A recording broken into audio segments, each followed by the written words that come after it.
China experts are warning India that we are next in America's containment playbook. Well, I have been warning that as well for a long time.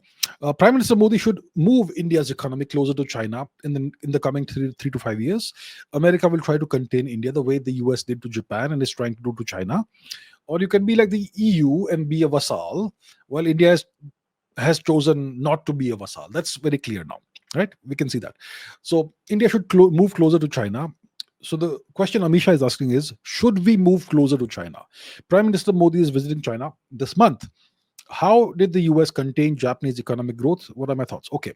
How did the US contain Japanese economic growth? First of all, we have to understand that Japan is under permanent US military occupation. So the US can control each and every aspect of Japan's economy, of Japan's foreign policy, Japan's military policy, everything.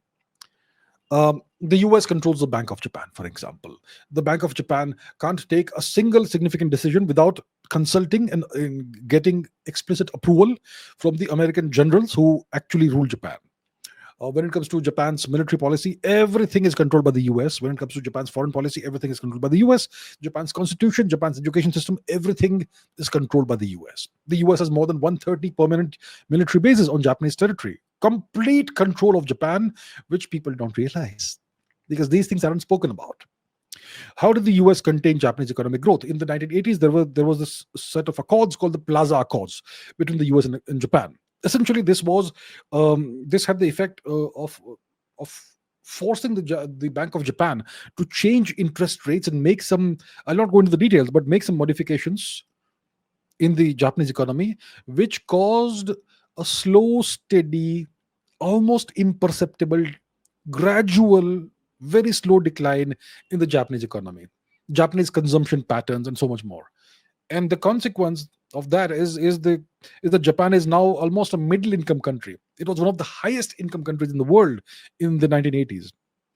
It's now almost a middle income country. The GDP per capita has dropped that much significantly. It's almost half, I would say, of what it used to be. They destroyed Japan's economy, right? But can they do that to India? They don't control the Indian government, the Indian economy, nothing. We are a sovereign nation. Unlike, unfortunately, sadly, Japan. Japan is not sovereign. So sad. Anyway, uh, so that's how the Americans effected this slow, gradual, almost imperceptible implosion of Japan's economy. Now, China experts are warning India that we are next in the America's containment playbook. Well, when you look at the election interference in 2024 general elections, well, that's containment. That's an attempt to contain India. When it comes to the American attempts to play these subnational diplomacy games, that's an attempt to create problems and trouble in India. When it comes to Delhi riots, the whatever happened in Delhi, all that stuff during Mr. Trump's visit in 2019 or whenever it was, well, that's containment. When you have Project K, Cookie Land for Christ, hmm, that is containment. When it comes to the American support to Pakistan now, very open, very blatant, very outright support to Pakistan now, that's containment. All of this is containment. So the Chinese, what they're telling us is something we have known for quite some time. It's not something new. The government, I mean, the Indian public may not see it. The government of India knows exactly what's happening, right? It's the same government since 2014, the same set of people essentially. There's continuity. So the government of India, Prime Minister Modi, they know exactly what the Americans are doing. This is called containment, sure.